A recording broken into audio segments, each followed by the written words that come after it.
Jóvenes, tengan todos muy buenas tardes. Bienvenidos a la Academia CEPREMUNI. En esta semana vamos hoy día a desarrollar lo que es el Imperio Bizantino y el Islam. Nosotros diríamos básicamente, jóvenes, el día de hoy, con respecto pues al Imperio Bizantino, referente pues a que fue un estado feudal centralista que se formó pues sobre la base del Imperio Romano de Oriente, en la cual pues recibió la influencia de la cultura greco-romana y de la cultura árabe en especial. Ese es básicamente lo que podemos decir el día de hoy con respecto pues al Imperio Bizantino.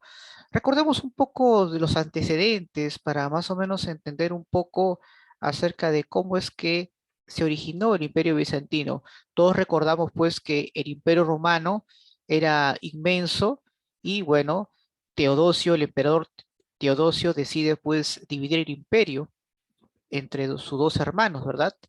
Hablamos pues en este caso de Honorio y Arcadio, ¿no? Teodosio pues divide el Imperio Romano en Occidente y Oriente. Y bueno, tras las invasiones bárbaras, el único imperio pues que logró sobrevivir ha sido pues sin duda el Imperio de Oriente. En este caso pues nos referimos pues al Imperio Bizantino. Diríamos pues que este imperio, como ustedes pueden apreciar en el mapa, ocupó importantes territorios, gran parte de Europa, Asia y el norte de África.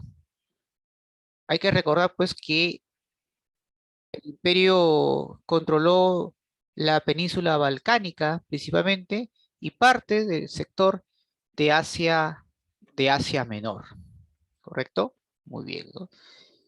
Y como ustedes pueden observar, su máximo esplendor, el Imperio Bizantino va a ocupar pues casi todo lo que es el norte de África y la península itálica, como ustedes pueden apreciar en el mapa.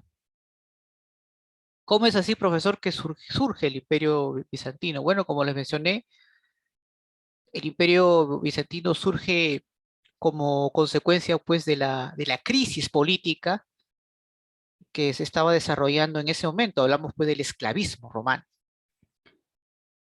Recordemos que allá por el año 330, jóvenes, el emperador Constantino funda Constantinopla sobre obviamente esta colonia griega de Bizancio. Y en el año 395, como les acabo de mencionar hace poco, el emperador Teodosio divide Roma entre sus dos hijos. Honorio se queda con el Imperio Romano de Occidente, que luego en el año 476 cae a manos de los bárbaros, mientras que el Imperio de Oriente, el Imperio Romano de Oriente va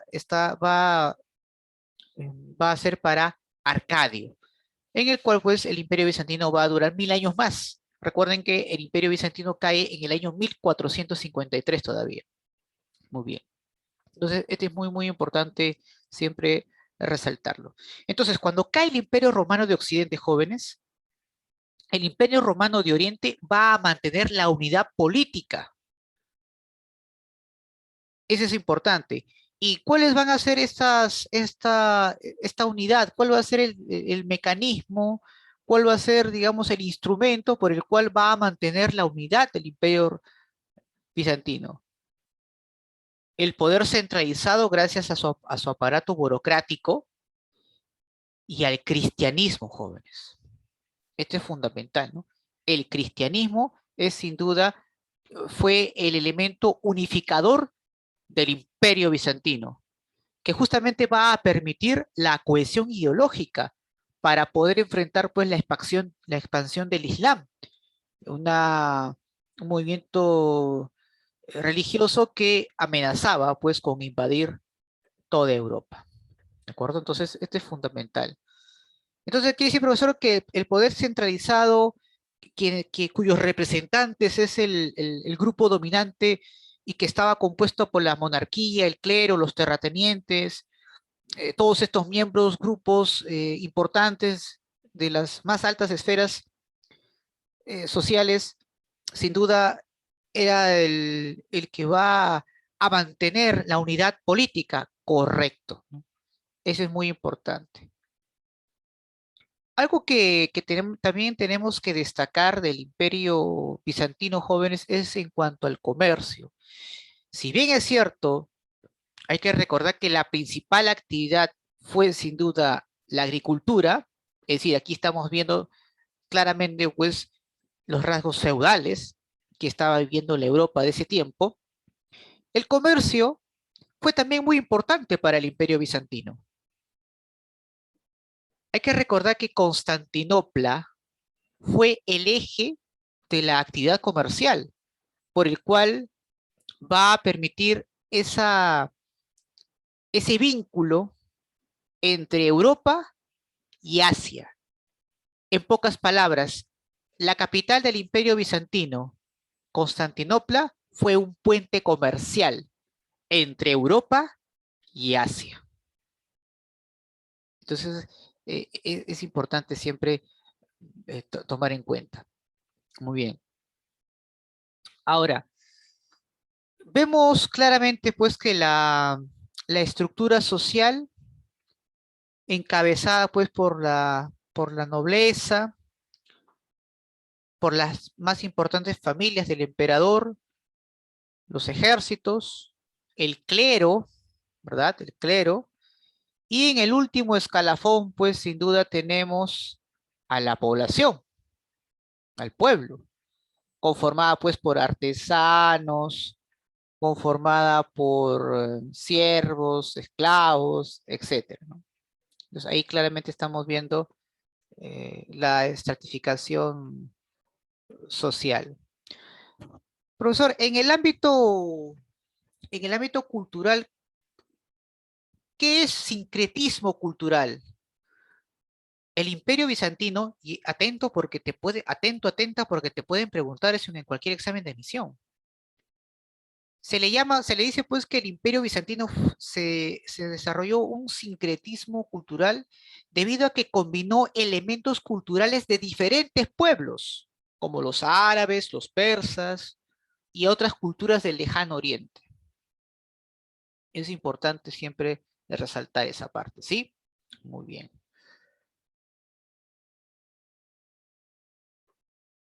Profesor, yo sé que ha existido muchos importantes gobernantes del Imperio Bizantino, como el propio Arcadio, que fue el soberano inicial del Imperio Bizantino, hijo de Teodosio. Tenemos a Teodosio II, que firma pues la paz con los persas, en la cual pues permitió evitar pues una serie de enfrentamientos con este pueblo y con otras tribus, como los hunos, por ejemplo, que a cada momento pues les obligaba a pagar tributos. Pero sin duda uno de los que más va a destacar es Justiniano. ¿Nos pueden preguntar en cualquier examen de admisión acerca de Justiniano? Claro que sí. ¿Y por qué, profesor? Porque Justiniano fue el más importante emperador que llevó a su momento de mayor expansión, especialmente en el ámbito cultural, jóvenes. Él gobernó el Imperio Bizantino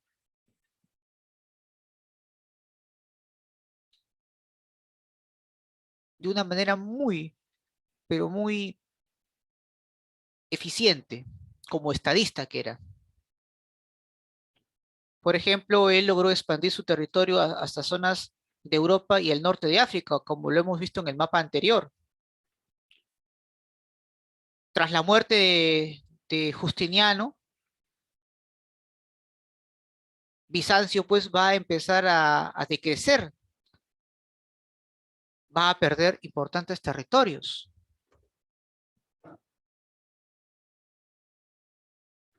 Lo que, lo que también podemos recordar a Justiniano, jóvenes, es que él va a crear el derecho civil, no es otra cosa que una recopilación del derecho romano.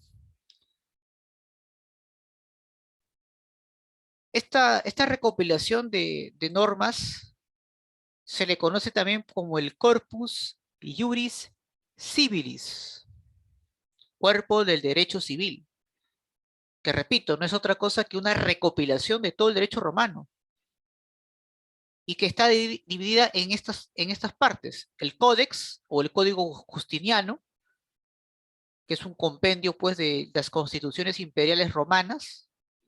Tenemos al Digesto o Pandectas, que es una recopilación de las obras de los jurisconsultos romanos. Tenemos también pues a las Institutas, que es un manual jurídico para los estudiantes del derecho. Y por último tenemos a las novelas, que son nuevas constituciones promulgadas por el propio Justiniano.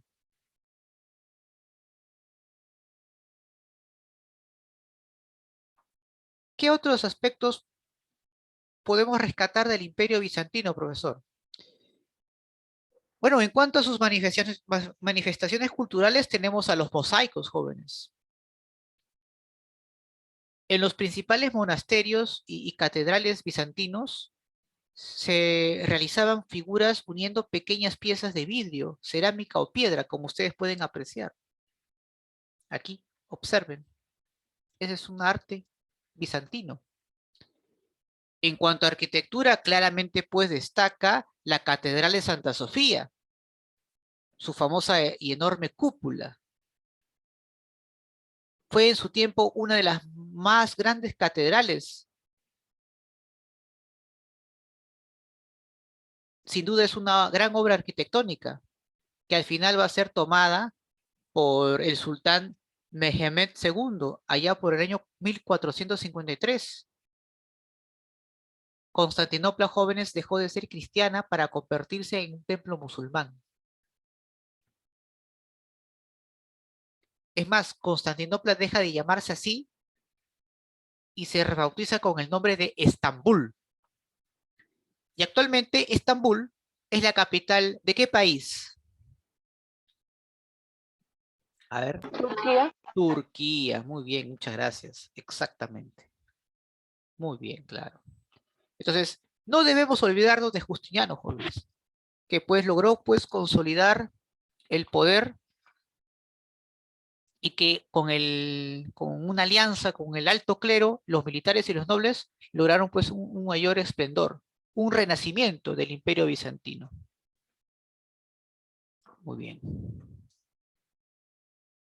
Entonces, profesor, ¿usted quiere decir que los turcos otomanos al final logran tomar Constantinopla allá por 1453? Así es.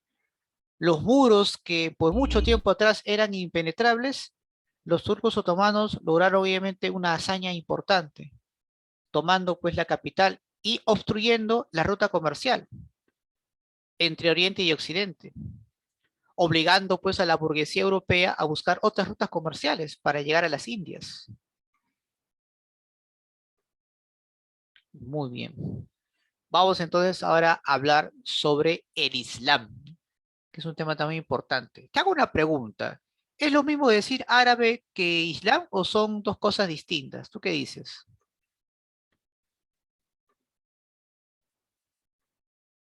Distinto. Claro, ¿no? Claro, eso es muy importante. Ahora voy a explicar cuál es la diferencia.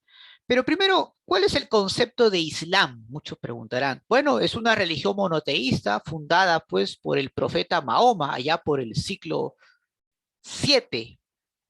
Pero claramente pues el Islam, jóvenes, está muy influenciada por el judaísmo y el cristianismo. Y los tres religiones tienen algo en común. Son religiones monoteístas. Te pregunto, ¿qué es una religión monoteísta? Que creía en un solo Dios. Un solo Dios, muchas gracias. Correcto, ¿no? Y el Dios del Islam es sin duda pues Alá.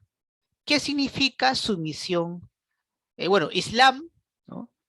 Significa pues sumisión a Dios, ¿no? En este caso Dios es Alá.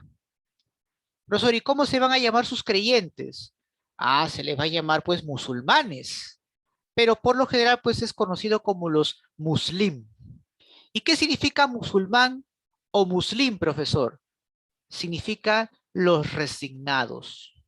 Y así como el judaísmo tiene la Torá, el cristianismo tiene la Biblia, Los musulmanes también tienen su libro sagrado, y ese libro sagrado es el Corán. El Corán, ¿de acuerdo? Muy bien, ¿no? Ese es el libro sagrado de los musulmanes. El Islam, jóvenes, se va a originar en la península arábica, principalmente en lo que ahora es Arabia Saudita. Todo esto de que ven acá es la península arábica. ¿Qué dice que a todos aquellos habitantes que viven en esta zona, cómo se les va a llamar? Árabes. Claro, los árabes. ¿Por qué te lo comento? Porque Arabia es el territorio, el Islam es la religión. Por ejemplo, Egipto no es árabe, porque no pertenece a la península arábica, pero sí son musulmanes, ¿no? Por eso es la diferencia que yo les mencioné entre lo que es el pueblo árabe y la religión islámica, que son obviamente dos cosas distintas. Ahora, durante la Edad Media, prácticamente contemporáneo al Imperio Carolingio, contemporáneo al Imperio Bizantino, los musulmanes se van a expandir por todo el cercano y el Medio Oriente. Van a conquistar lo que es el norte de África y la península ibérica. Y si no fuera por la acción de Carlos Martel en la batalla de Poitiers, se hubieran apoderado pues de toda Europa. Fíjense que los árabes musulmanes no lograron invadir Europa gracias a que tuvieron dos obstáculos. Por este lado, fueron obstaculizados por el Imperio Carolingio y por este otro, por el Imperio Bizantino. Fueron los protectores de Europa frente a la arremetida del Imperio, o en este caso, frente al ataque o a la invasión del Islam. Ahí está, como ustedes pueden apreciar en el mapa. ¿Qué otro aspecto relevante, profesor, podría usted decirnos acerca del Islam? A ver, empecemos con su organización económica. Claramente, pues, se desarrolló la agricultura, pero principalmente en la zona de Yemen, en el sur de la península arábica, ya que gran parte de este territorio era, pues, desértico. Claramente aquí predominan las relaciones feudales, es decir, hay un terrateniente y siervos que trabajan la tierra. Pero paralelamente a la actividad agrícola, también se estaba desarrollando el comercio, en la cual pues se daba un intercambio de productos entre Oriente y Occidente. Y este comercio se desarrolló gracias a las caravanas, a la reunión de mercaderes, peregrinos que transportaban las mercaderías a través del desierto. Para ello pues se utilizaban a los camellos. Claro que sí, ¿no? Ahí está, muy importante resaltar la organización económica. Observen la estructura social, jóvenes. Tenemos aquí pues a la burocracia islámica, que son los que ostentan el poder religioso, político y económico, claro está. Tenemos pues a los grandes latifundistas, dueños de grandes tierras. Tenemos también a los grandes comerciantes, a los mercaderes que trasladan sus productos entre Oriente y Occidente. Ellos son las clases dominantes. Y por último tenemos pues al muslim, que es el pueblo musulmán, por lo general dedicado a la actividad agrícola. Profesor, ¿quiénes son los mabalíes? Ah, los mabalíes son extranjeros que se van a convertir al Islam. Y por último tenemos a los esclavos. Un dato importante, jóvenes. En el mundo musulmán, un muslim no puede ser esclavo de otro muslim. Es decir, no hay esclavos entre ellos. Por lo tanto, los esclavos vienen a ser mayormente ¿quiénes? Extranjeros. Hombres que no profesan la fe musulmana. ¿De acuerdo? Eso también es un dato importante que hay que recordar. ¿Cómo era, profesor, la organización política del mundo islámico? Bueno, era una burocracia mayormente política y religiosa, en la cual pues tenemos aquí como máximo representante al califa, que era un líder político y espiritual, un seguidor directo de gran Mahoma, el único profeta para el mundo islámico. ¿Qué era el Mexuar, profesor? Bueno, el Mexuar era la parte ejecutiva del gobierno, era una especie de consejo, un consejo consultivo del califa. Y a su vez, pues, estos Mexuar se dividen pues en la administración provincial, mientras que el otro es se divide la administración central. Con respecto pues a la administración central, perdón, provincial, tenemos pues al emir o valí. Ah, profesor, ¿y qué es el valí o el emir? Era el gobernador de provincias. Tenía un poder importante dentro del territorio del mundo musulmán. Es más, muchos de estos emir o valí con el paso del tiempo fueron tan poderosos que lograron obviamente sustituir a los califas, formando incluso califatos autónomos en el cual iban a tener pues un cierto progreso. En cuanto a la administración central, tenemos pues al gran visir, o también llamado Hashib, que es el primer ministro, y el visir, profesor, son los demás ministros de Estado.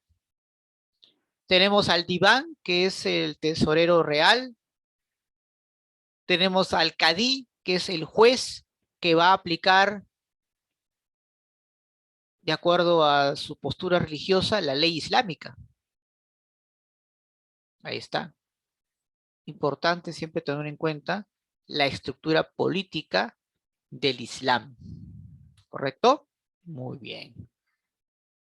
Vamos a ver acá ahora, para terminar esta parte, un poco sobre su proceso histórico, jóvenes. Esto es fundamental. ¿Cómo era la península arábiga antes de la llegada del Islam? Es decir, antes que Mahoma funde esta importante religión monoteísta. Bueno, antes de Mahoma, por eso se llama periodo preislámico, antes de Mahoma, pues, en Arabia predominaba el politeísmo y el panteísmo. Solamente algunos elementos eran sagrados para los árabes de esa época, como por ejemplo la piedra de la Caba, en el cual se ubicaba en la Meca, una importante ciudad comercial, en la cual, de hecho, pues al ser politeístas, panteístas, adoraban a diversos ídolos, pero muchos de ellos veneraban en especial a esta piedra negra, que según la tradición fue pues una piedra forjada por Abraham y su hijo Ismael. Muchos científicos consideran que la piedra de la Cava es pues un meteorito, ¿no?, que ha caído de ese buen tiempo y lo están ahí adorando. Esta importante población del Medio Oriente. La Meca por sí, jóvenes, como yo mencioné hace poco, era una ciudad donde concentraba pues donde se concentraba el comercio, y ahí pues se realizaban una serie de ofrendas.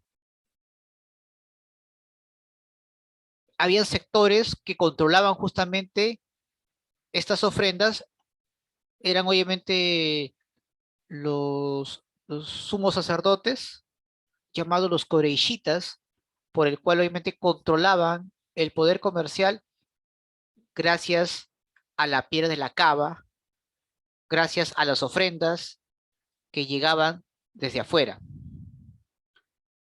Mahoma, con una importante fortuna, luego de quedar viudo, buscó homogenizar ideológicamente al pueblo árabe y de esa manera asegurar el predominio comercial. Pero para ello tenía que acabar pues con estos elementos religiosos que estaban bajo el control de los coreishitas. Era importante romper con ese monopolio comercial.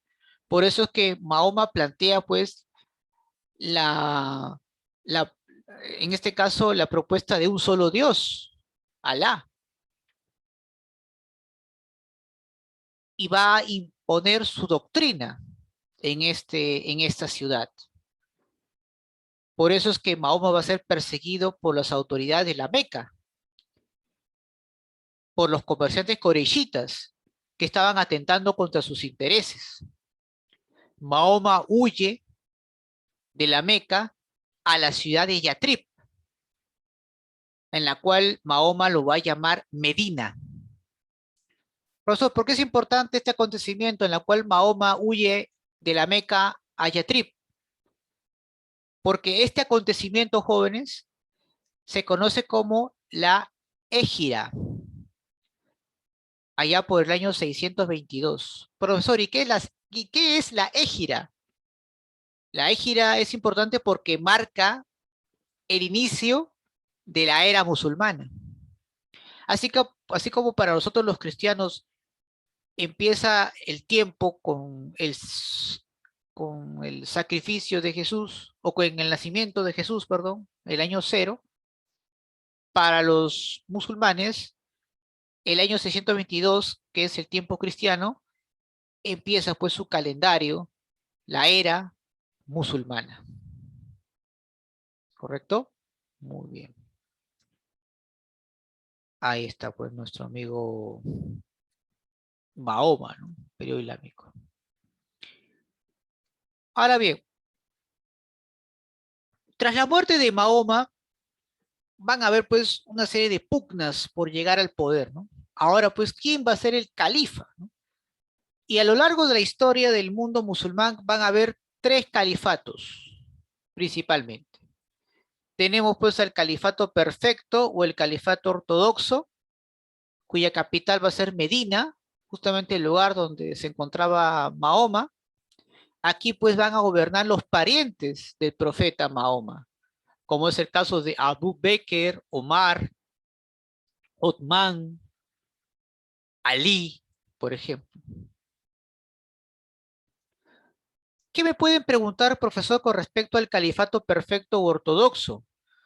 En que aquí pues se inicia la expansión musulmana mediante la Guerra Santa, más conocido como la Yihad. Y en ese periodo se redacta el Corán.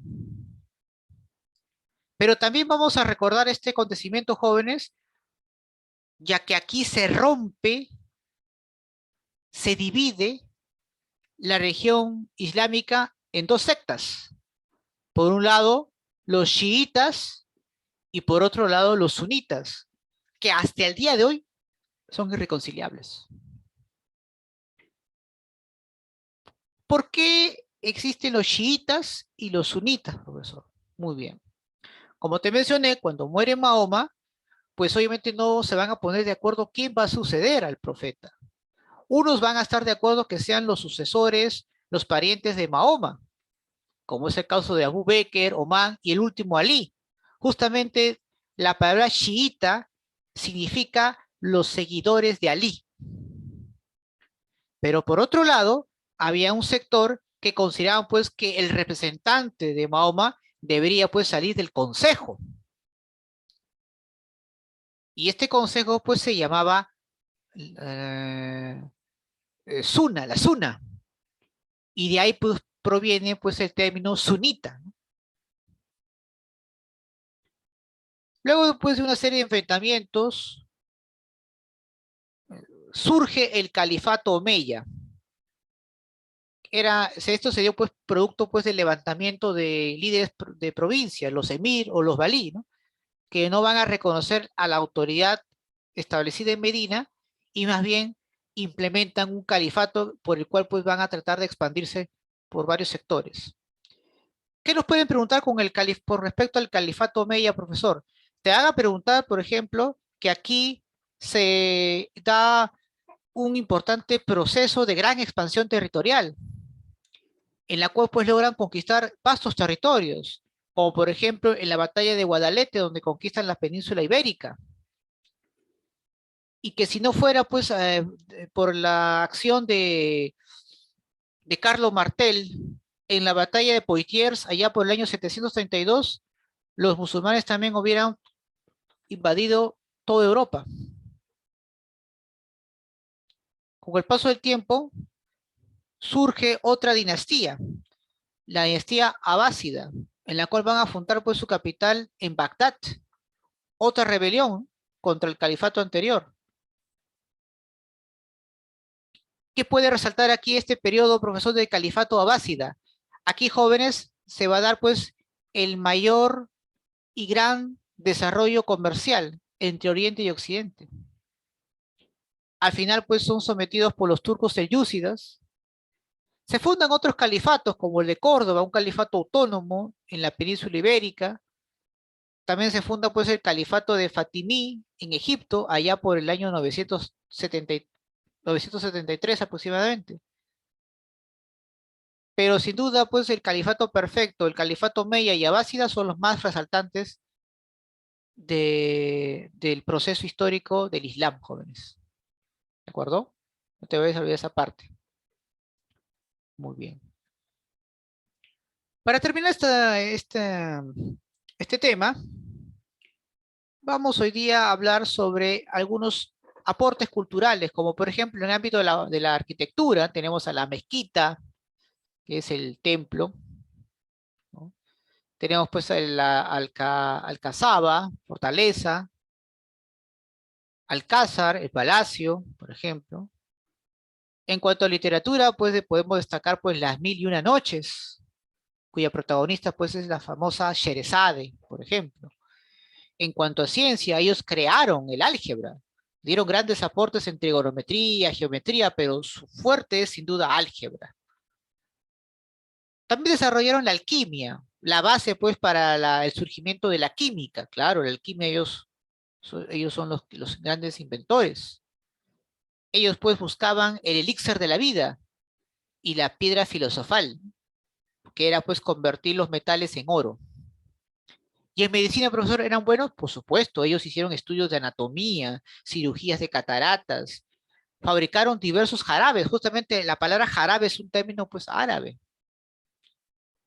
Todo lo que es la farmacopia es un término árabe. En cuanto a filosofía, sin duda pues está inspirada en la filosofía de la antigua Grecia y cuyos principales filósofos destaca pues la de Averroes y Avicena, que son digamos los más resaltantes con respecto pues a la filosofía. Bien, chicos, preguntas, dudas, inquietudes hasta aquí sobre el tema de hoy.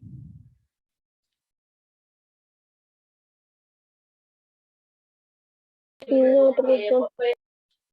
Todo claro, muy bien. A ver, primera pregunta, dice. Durante el Imperio Carolingio, las escuelas destinadas a instruir a la nobleza para asumir cargos públicos se denominaban parroquiales, no, ese para la población. Conventuales, no, ese era para los altos cargos eclesiásticos. En este caso, ¿cuál vendría a ser? Las Palatinas. palatinas, ¿no? Muy bien, las palatinas. Excelente, muchas gracias. Las palatinas. Muy bien, ahí está. Excelente, muchas gracias. Ahí también está inscribiendo en el chat. Perfecto, muy bien. Correcto, la C, ¿no? Muy bien. El Tratado de Verdún en el año 843, que puso fin a la guerra del civil carolingia, establecieron pues el reparto de territorios y apoyo militar mutuo entre los firmantes. Este documento fue acordado por, ¿quiénes acordaron ese documento? La D, viceprofe. Ah, entre los hijos de Ludovico, ¿no? Claro, ¿no? Luis el Piadoso. Muy bien, excelente. Continuamos. Durante el siglo... Vamos a borrar acá que está un...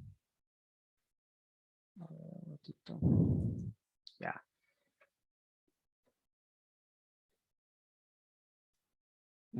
Ya. Durante el siglo IX, Europa occidental fue asolada por continuas invasiones que crearon un clima de inestabilidad e inseguridad, lo que produjo lo que produjo el descrédito de la monarquía y la fragmentación del poder. ¿Esto hizo posible que las ciudades se desarrollasen? No. Los viajes de expansión, las guerras religiosas, O el surgimiento Surgimiento del del feudalismo. feudalismo. El surgimiento del feudalismo, ¿no? Muy bien, excelente. Muchas gracias. La máxima expansión territorial del Imperio Bizantino, con la que se logró restablecer parcial y temporalmente el Imperio Romano, ocurrió durante qué gobernante? ¿Quién fue el más importante emperador del Imperio Bizantino?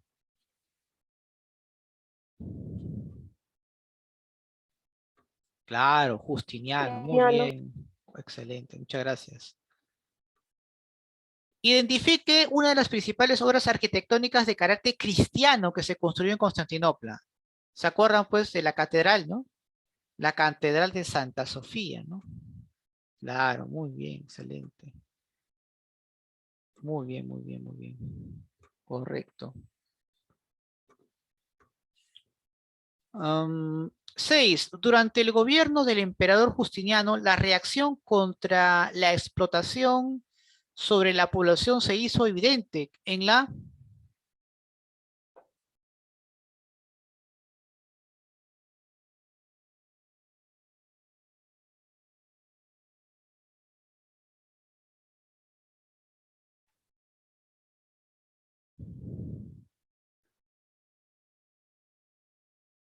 Te voy a solamente un dato, ¿ya? Pero trata de a ver si lo puede desarrollar. En la rebelión de Nica, por ejemplo, surge una revuelta, ¿no? Por los excesivos impuestos. Y obviamente, claramente, esto se dio justamente durante el gobierno pues, de Justiniano, la rebelión de Nica. Bien, vamos a continuar acá. Los árabes, bajo el califa de los, lograron la máxima expansión territorial. A ver, ¿con qué califato estamos hablando? La máxima expansión territorial, ¿ah?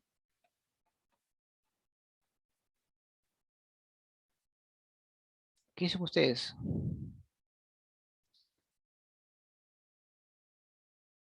De hecho, califato perfecto no, pero sí el califato Omeya, Omeya. claro, ¿no? Y ya, tenía como capital, los Omeyas tenían como capital Damasco, ¿no? Correcto, muy bien. ¿Dónde queda actualmente Damasco? A ver. Siria, ¿no? Siria, muy bien. 8. Indique las características correctas respecto al mundo musulmán, ¿ah? La inexistencia de clérigos, solo existían imanes o guías. Mm. En las mezquitas no hay altares, solo hay un estrado para colocar y leer el Corán. ¿Ya? En las mezquitas solo hay una imagen de Alá y otra de Mahoma, siendo pues las únicas cuales se les puede hacer reverencia. Bueno, en este caso, no, en las mezquitas no hay una adoración. Recuerden que está prohibido tener la imagen de Mahoma. Por lo tanto, ahí solamente cuál sería pues la respuesta. La 3. En este caso, la 3 no, porque no hay no puede haber imágenes de Alá ni de Mahoma. La número 2 nada más, ¿no? La 2, ¿no? Así es. Solo la 2. Ahí está, la B. A ver, una 9. A ver acá. Indique, a ver acá. Indique los enunciados correctos sobre la religión musulmana. ¿El Islam significa sumisión a Dios? Sí. ¿Se debe peregrinar por lo menos una vez a la vida a la Meca? Es correcto. ¿Se prohíbe representar con rostro a Mahoma? Correcto. ¿Se debe orar 5 veces al día? ¿Qué dicen ustedes? ¿Sí o no? Claro, se debe orar 5 veces al día. Eso se llama pues asalá. Recuerden que los 5 pilares del mundo musulmán es la Shahada, que es la fe en Alá, y Mahoma, que es su profeta. Asalá, que es orar 5 veces al día. Está pues el Zakat, que es la limona a los más necesitados. Está el Suam, que es ayudar durante el mes del Ramadán, que es una fiesta importante. Ahí uno tiene que ayunar. Y tenemos pues al Hajj, que es peregrinar a la Meca al menos una vez en tu vida, ¿no? Entonces, ¿cuál sería la respuesta? Todas ellas, ¿no? La D, ¿no? La D, de dedo, muy bien. Ahí está, muy bien, excelente. Indique los enunciados correctos con relación, pues, al desarrollo histórico árabe. La Égira es contemporánea al nacimiento del Imperio Wari de los Andes. A ver, la Égira se dio en el 622. Los Waris se desarrollaron allá por el año 700, 800, casi, ¿no? Casi por ahí. El califato ortodoxo tuvo como capital Bagdad. ¿Qué dicen ustedes? No, tuvo Medina, ¿sí o no? Los omeyas invadieron la península ibérica. Los omeyas invadieron la península ibérica. Sí, es correcto. Entonces, ahí tenemos que a menos la uno y la 3, ¿no? La 4, a ver, con el califato abásida se produce el auge comercial cultural árabe. ¿Qué dicen ustedes? Sí, ¿verdad? Entonces la respuesta es la D, ¿no? 1, 3 y 4, ¿no? Muy bien, excelente. Dentro de las principales características del territorio europeo durante los primeros años de la Edad Media, podemos afirmar que se produjo la decadencia de las ciudades, la tierra agrícola fue la principal fuente de riqueza, los pueblos bárbaros comenzaron a asimilar el cristianismo y la cultura romana. ¿Cuál de ellas es la verdad? Las tres, ¿sí o no? Uno, dos y tres. Muy bien. Un ratito a ver.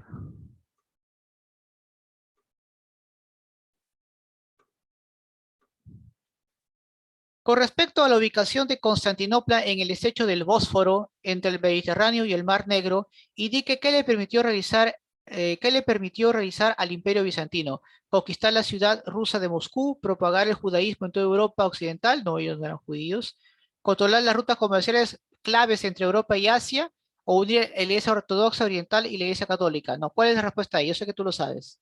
Tiene que ver con el tema comercial, ¿no? Económico. Ellos fueron pues el puente comercial entre Europa y Asia, ¿sí o no? Entonces la respuesta sería la C de casa, ¿no? Muy bien, chicos. Excelente. Bien, jóvenes, continuando pues con la clase de hoy.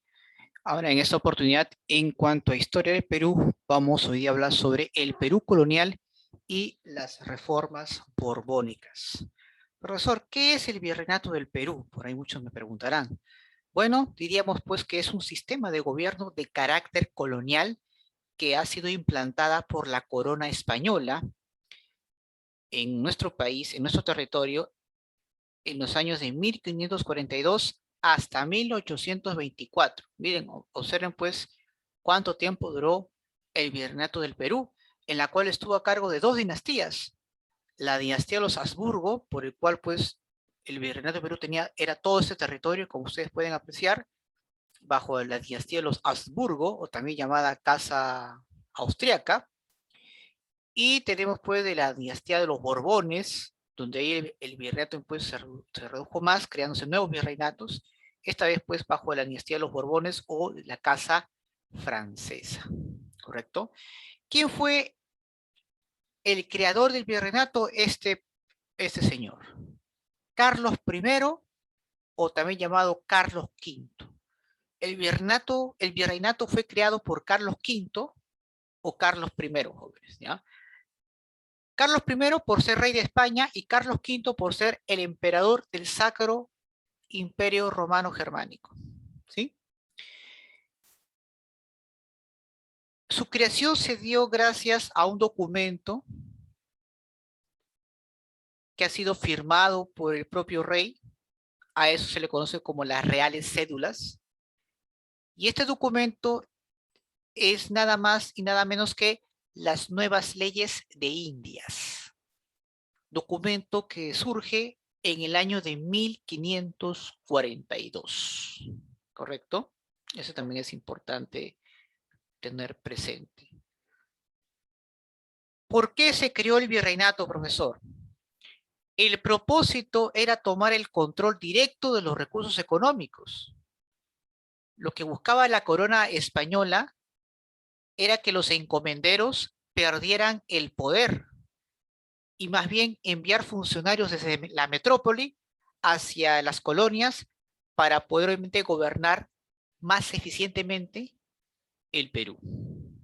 Ese era el propósito de su creación, ¿de acuerdo? Eso debemos siempre tomar en cuenta. Vamos ahora a ver rápidamente sobre su organización política, social, que de hecho pues vamos a tener, vamos a considerarlo muy bien. A ver, empecemos. En cuanto a la organización política, claramente tenemos dos instituciones. Hablamos pues de la administración metropolitana, es decir, instituciones que están en España mismo, como es el caso del rey. Hay que recordar pues que durante el virreinato del Perú hubo dos dinastías, como mencioné, ¿no? La dinastía de los Habsburgos, que gobernó el Perú entre el siglo XVI y el siglo XVIII, y los Borbones, que controlaron estas tierras entre el siglo XVIII y el siglo XIX. Los reyes, ¿qué dictan, profesor? Dictan las reales cédulas, órdenes del rey, y su poder no tenía límites. E incluso elegían importantes autoridades religiosas, por ejemplo. ¿Qué más tenemos? Tenemos al Consejo de Indias, jóvenes. Ellos van a diseñar la política administrativa de las colonias y también promulgan las leyes para que puedan ser aplicadas en esos lugares. E incluso para ser más eficiente y controlar las colonias envían visitadores para supervisar a las autoridades coloniales. Y cuando el virrey terminaba su mandato tenía que ir a España y ahí le realizaban un juicio llamado el juicio de residencia, en el cual pues era una serie de planteamientos, de preguntas, de cuestionamientos que le hacen al virrey cuando fue obviamente, eh, cuando gobernaba el virreinato del Perú. ¿De acuerdo? Ahí está pues el Consejo de Indias. Pero también el Consejo de Indias era una institución en la cual impartía justicia en última instancia, ¿no? Es decir, era la institución de justicia más importante del Imperio Español, que estaba por encima de cualquier otra entidad de justicia. ¿De acuerdo? Muy bien. Ahí está, ¿no? En cuanto a la administración colonial, tenemos al virrey, recordando pues que durante los casi 300 años de dominación española tuvimos 40 virreyes, ¿de acuerdo? 40 virreyes. Ahora bien, ¿fue la máxima autoridad en la época colonial? Claro, fue la máxima autoridad. Era pues el representante del rey en las colonias. Incluso podía elegir autoridades religiosas de menor rango. Pero su función principal, jóvenes, era pues sin duda proteger los intereses del rey. Es decir, asegurarse pues que las riquezas que se estaban extrayendo en los yacimientos mineros del virreinato lleguen a buen recaudo, a buen destino hacia la metrópoli española. Tenemos también a la Real Audiencia, tenemos a los cabildos, a los corregimientos, vamos a ver cada una de ellas. Por ejemplo, la Real Audiencia fue la máximo tribunal de justicia, pero dentro de la colonia, ya que las decisiones de la Real Audiencia pueden ser corregidas por el Consejo de Indias, que es el máximo tribunal de justicia. E incluso la Real Audiencia, por ejemplo, ante la ausencia del virrey, puede asumir funciones políticas. Y así ha ocurrido en varias oportunidades, ¿no? ¿Qué es el corregimiento, profesor? Es una provincia que está pues al mando de un corregidor. Hay que recordar pues que cuando se establecen las nuevas leyes de Indias, las encomiendas, es decir, grandes extensiones de territorios a cargo de los encomenderos van a ser sustituidas por los corregimientos, a cargo pues del corregidor, que era una autoridad que debería proteger al indígena de la explotación, pero resultaron ser los más crueles durante la época colonial. Los corregidores, por ejemplo, cobraban tributos, organizaban la mita con apoyo de los caciques para llevarlos a la gente a trabajar en los yacimientos mineros. Los corregidores realizaban pues el famoso reparto mercantil, ¿no? que era pues venderles de manera forzosa artículos de lujo a los indios, a los indígenas, con el único propósito pues de lucrar con ellos. Hay que recordar pues que tras la rebelión de Tupac Amaru II en el siglo XVIII, los corregimientos fueron sustituidos o fueron reemplazados por las intendencias, ¿no? Y que estas intendencias a su vez van a dar origen a los departamentos, ¿no?, del Perú. Los cabildos, los cabildos pues se encargan pues de la administración de los centros urbanos, de las ciudades, que está a cargo pues del burgomaestre, del alcalde, ¿no?, y sus regidores. En esa época, por ejemplo, las autoridades del cabildo pues eran dos alcaldes. Antes eran dos alcaldes y el tiempo de gobernanza era menor, ¿no?, de 2 a 1 año. Ahora son de 4, ¿no? Ahí está, ¿no? ¿Qué usted nos puede decir, profesor, acerca de la organización social? Bueno, un ratito, disculpen.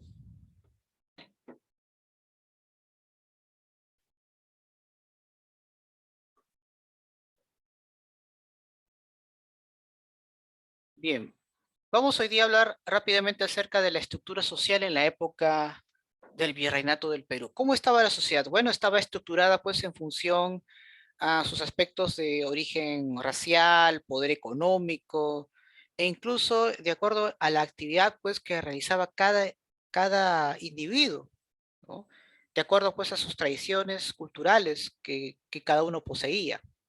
Mientras más tú te acercabas a las actividades del mundo occidental, es decir, si tú abrazabas más la fe religiosa católica, eh, te adaptabas o asimilabas mejor la cultura española, tenías mayor posibilidades de tener un mejor reconocimiento, por así decirlo, ¿no?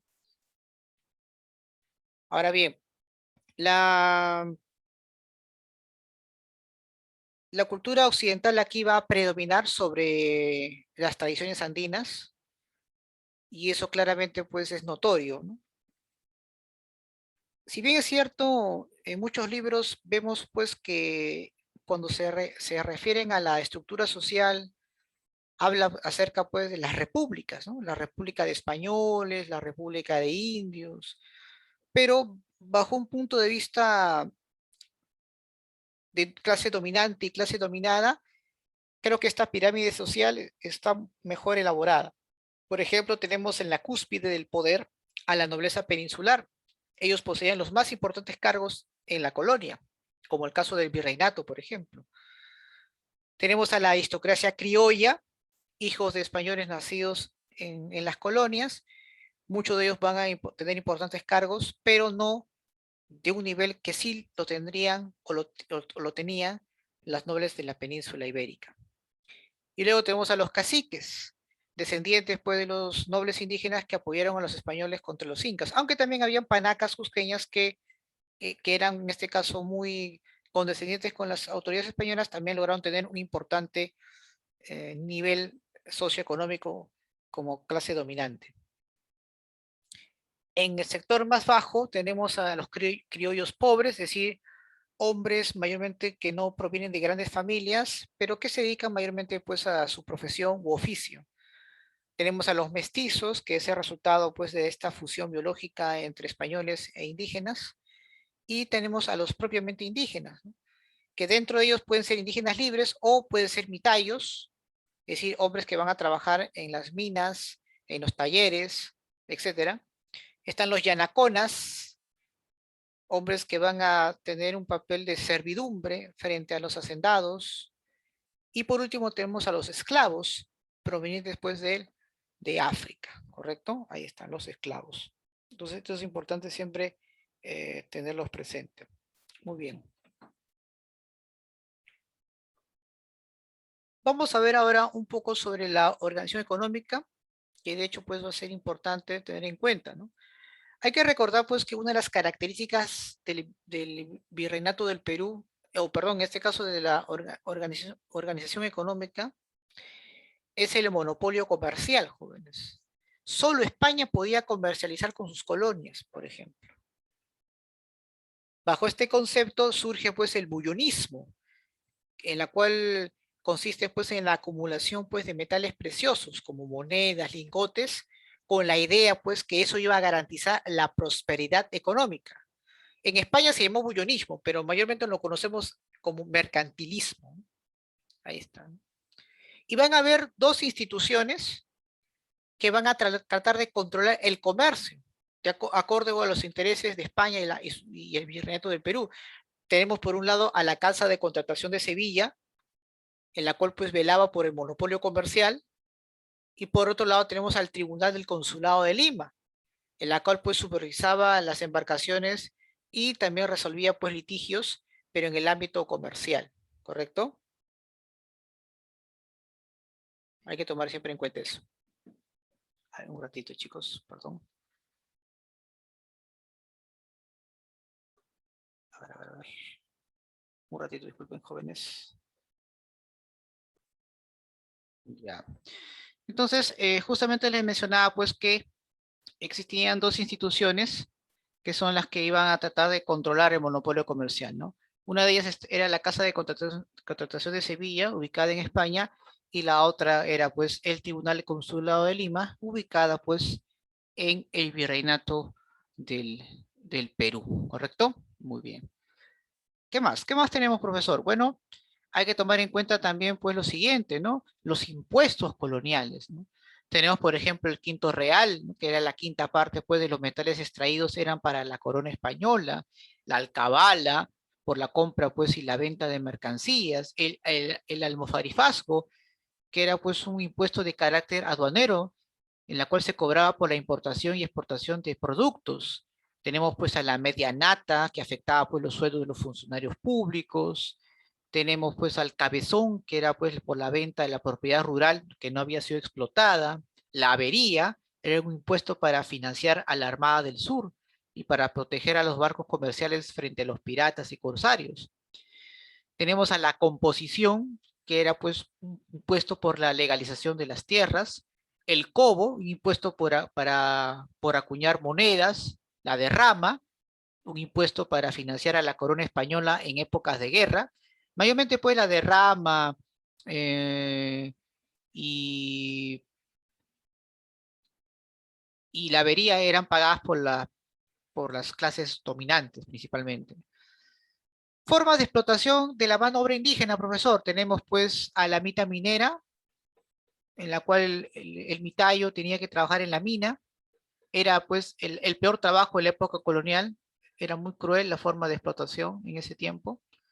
Tenemos a la mita obrajera, que era pues un trabajo en los talleres artesanales, principalmente en la elaboración de textiles. La mita de plaza, el mitayo tenía que construir y realizar obras públicas. Tenemos al yanaconaje, que era pues la servidumbre en las haciendas de los terratenientes.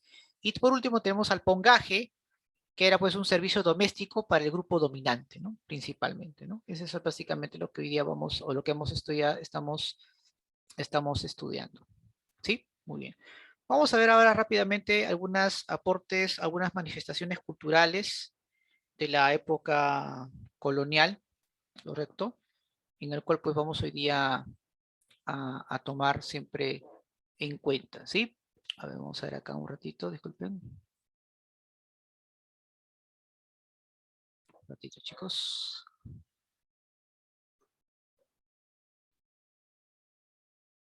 Bien, jóvenes, disculpen la interrupción. Vamos entonces a rápidamente desarrollar un poco sobre los aportes culturales de la época colonial.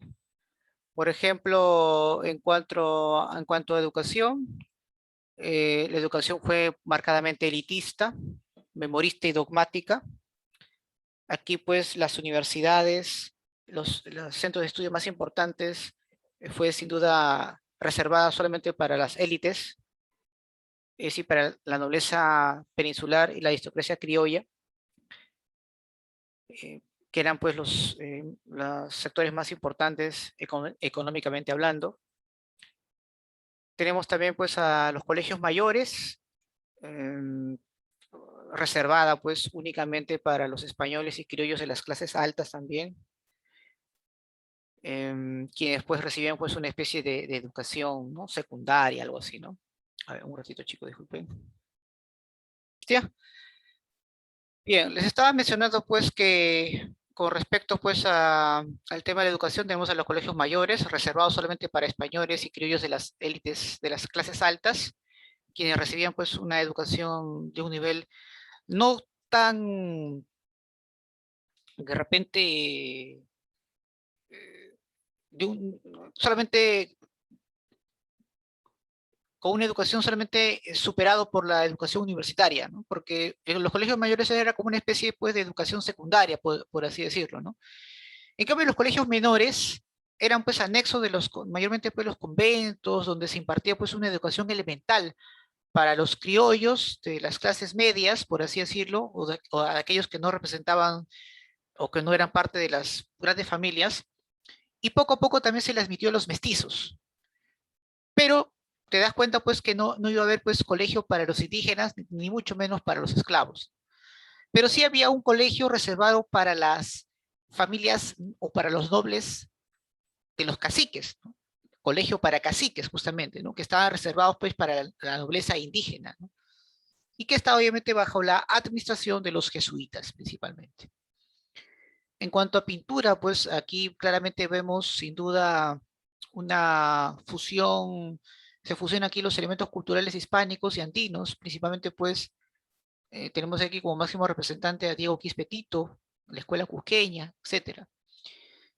Pero sin duda lo que más vamos a resaltar, pues sin duda, pues el tema religioso, ¿verdad? Donde aquí pues se instaura la Santa Inquisición, básicamente un lugar donde se torturaba a las personas, pero que más que un recinto para poder persuadir a la gente a que opte por el cristianismo, era más bien un sitio donde se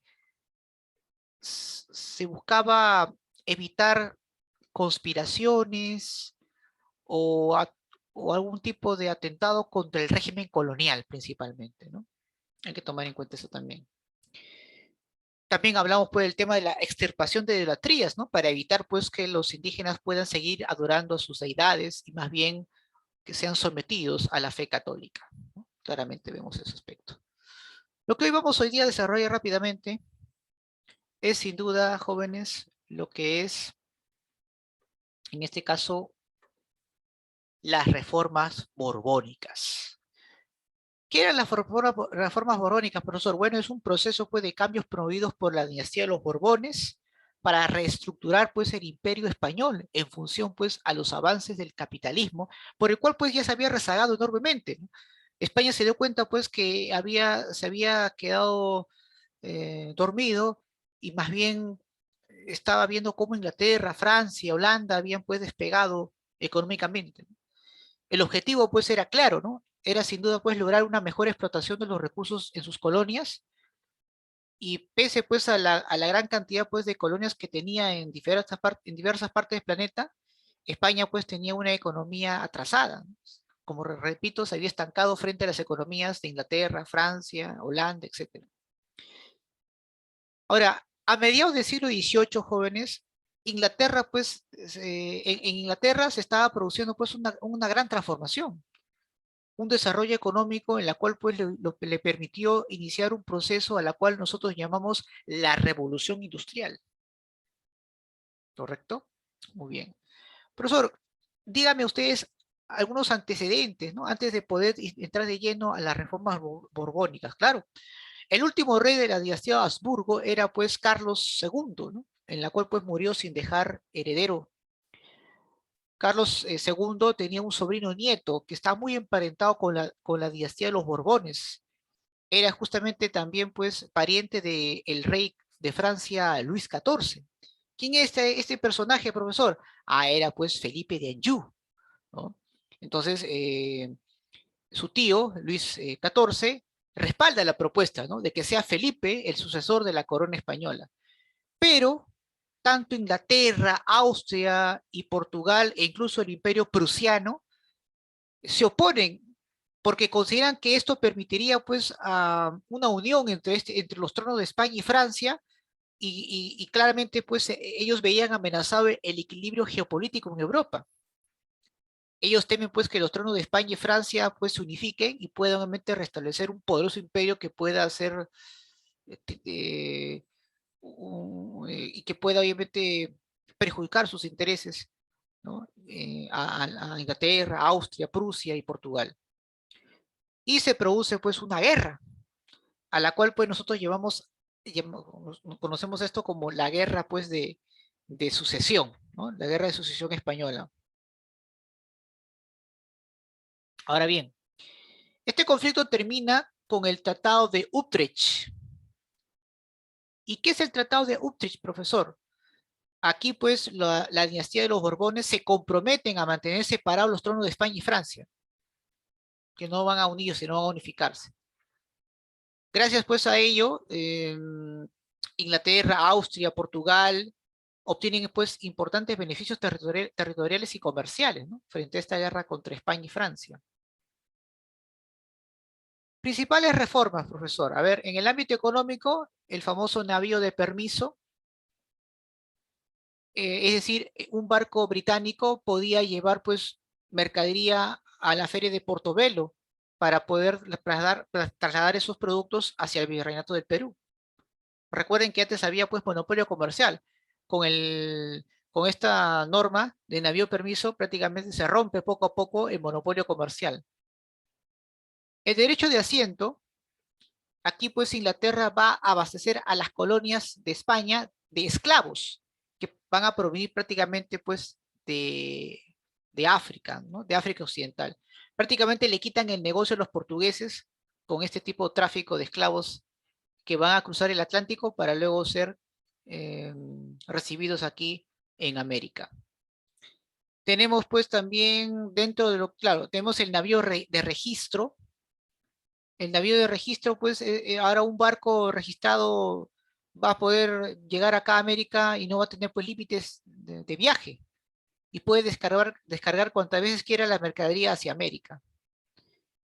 Y con ello se suprime pues el monopolio de la Casa de Contratación de Sevilla. Es el primero pues en que va a caer con esta libre comercio que se va a dar, en la cual pues Inglaterra impulsa justamente ese aspecto. Profesor, ¿qué es el libre comercio?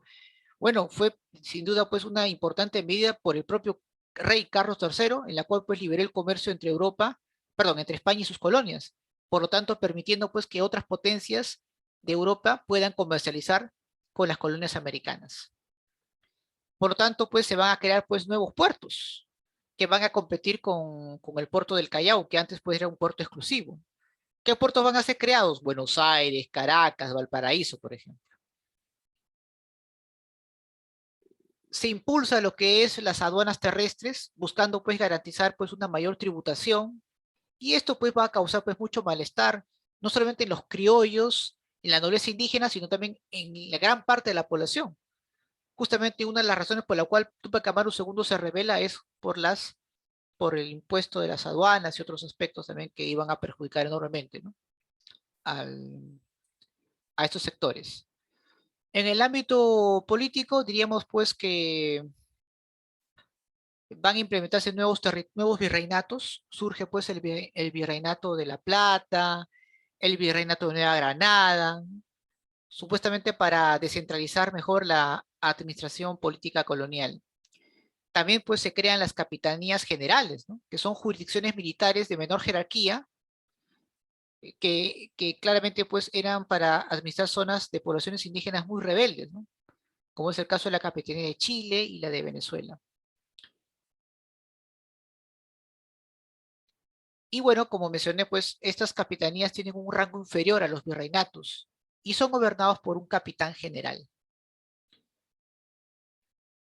También tenemos pues el famoso Tratado de San Ildefonso, promulgada en 1777, ¿no? En la cual pues se redefinen pues las posiciones territoriales entre Portugal y España. Por ejemplo, Portugal le otorga la colonia de Sacramento a España, ¿no? Tenemos pues el sistema de visitas, en la cual pues consistía en nombrar a funcionarios que viajen pues a las provincias para fiscalizar a estas autoridades virreinales y para evitar pues actos de corrupción que eran pues muy notorios en ese tiempo. También vemos aquí pues que se expulsan a los jesuitas en 1767, ¿no?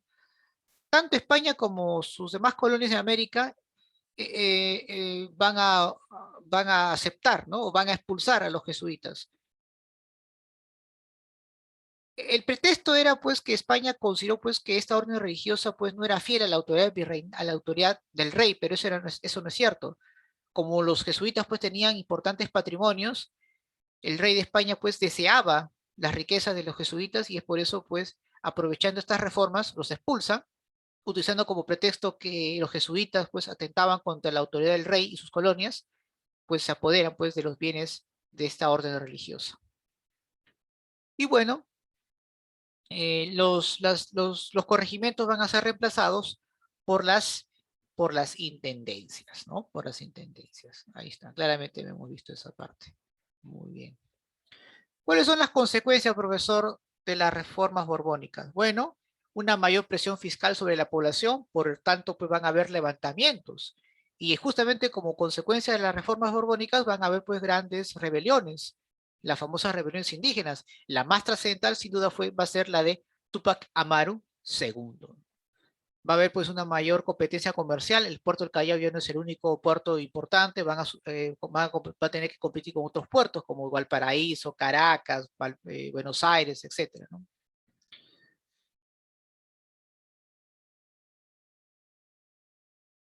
Ya, no hay problema, Iván, no te preocupes, perfecto. Y bueno, esto va a causar pues mucho descontento, no solamente en los sectores populares, sino también en las élites, ¿no? Que ya se habían acostumbrado a tener cierta autonomía.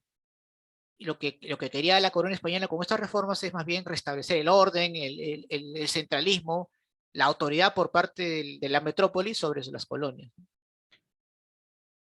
Porque obviamente estas reformas van a perjudicar principalmente a las élites limeñas, ¿no? Ellos van a perder por la hegemonía, ¿no? En el comercio, en el negocio, del monopolio que se habían dado en tiempos de los Habsburgo.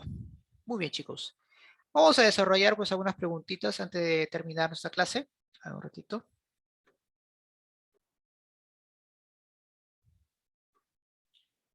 Bien, empecemos. La explotación y el racismo colonial hacia los negros generaron levantamientos de los esclavos.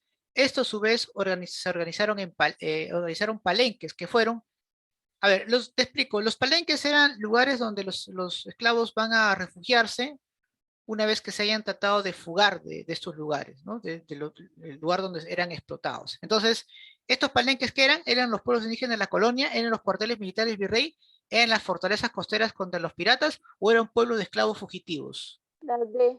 La D de dedo, ¿no? Muy bien, excelente. Correcto. En la economía colonial fue el impuesto que financiaba la protección del comercio marítimo. Bueno, el quinto real no era, tampoco el alcabala. ¿Qué dicen, chicos? Tampoco el almofarifasco, ¿no? Porque era un impuesto de importación y exportación, pero sí la avería, ¿sí o no? La avería obviamente es el impuesto colonial, ¿no? Por excelencia. Muy bien. La Casa de Contratación de Sevilla monopolizó el comercio en las Indias. Los comerciantes coloniales desde México y el Perú controlaron el monopolio comercial virreinal. ¿A través de qué?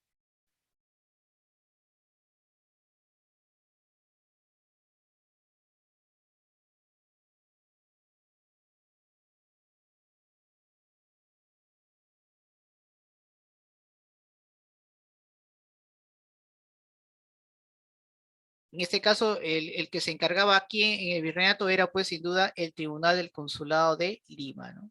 Ahí está, la B. Durante el periodo, durante el periodo colonial en el Perú, se empleó la mano de obra en diversos sectores productivos, como la minería, la artesanía y la agricultura. En esta última actividad laboraban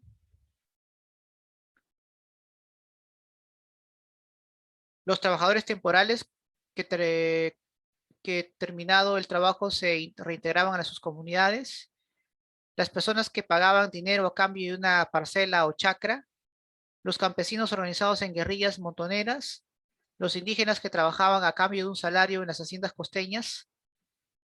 La D y la C descartado. ¿Cuál sería la A o la B, chicos?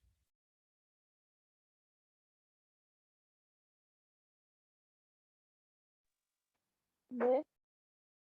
La B, ¿no? Claro que sí, ¿no? Muy bien. 5. Durante el siglo XVIII, la reestructuración del Imperio Español Americano tuvo varias medidas. Entre las medidas más importantes de las reformas borbónicas, consideramos pues la creación de las reducciones, no, la expulsión de los jesuitas, la supresión de la Inquisición o la abolición de la mita. Bueno, ninguna de ellas ocurrieron, salvo la expulsión de los jesuitas, ¿no? Descrito. La B, ¿no? Correcto, muy bien. La nueva ruta de la Plata en el Alto Perú terminó con la creación del Virreinato del Río de la Plata. En ese contexto se firma el Tratado de San Ildefonso entre España y Portugal, que definió las nuevas fronteras territoriales amazónicas, la creación del Virreinato de Nueva Granada, la división del mundo entre ambos, el libre comercio en Sudamérica, básicamente nuevas fronteras territoriales amazónicas, ¿sí o no? Claro. La educación en la colonia era un privilegio porque solamente estudiaban los hijos de la nobleza indígena, los criollos ricos y los españoles nobles. ¿Cómo se llamaban estos centros de estudio?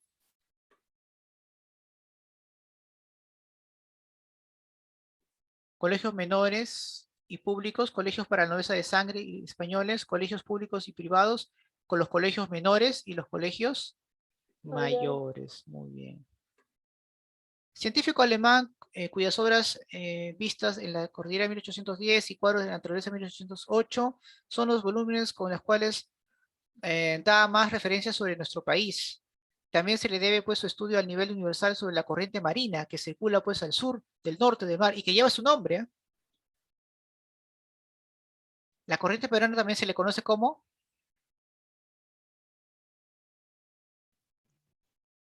¿quién se acuerda? A La ver. B.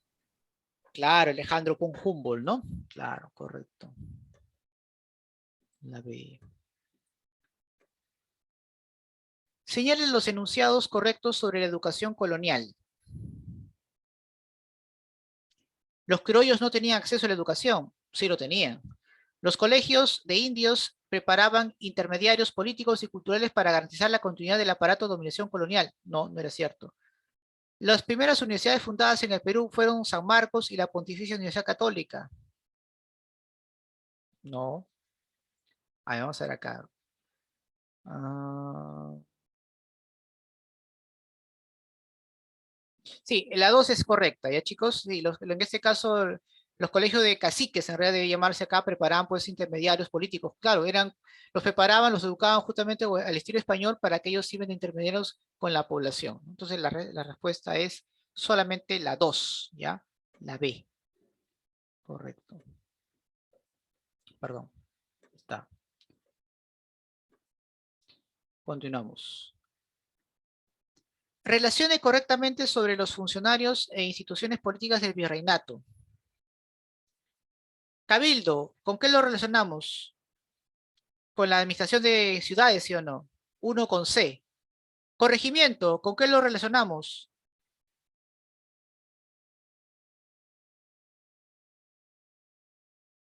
Bueno, en realidad ahí debe decir corregidor, ¿no? Lo relacionamos con la recaudación de tributo indígena. Muy bien. 2 con A. 3, la Real Audiencia preparaba leyes coloniales. Entonces 3 con B. Consejo de Indias. No, Consejo de Indias era 4 con B. Preparar leyes, en este caso, Colonial. máximo Tribunal de Justicia Colonial, la D. Real Audiencia, 3 con D. ¿Cuál sería la respuesta ahí, chicos?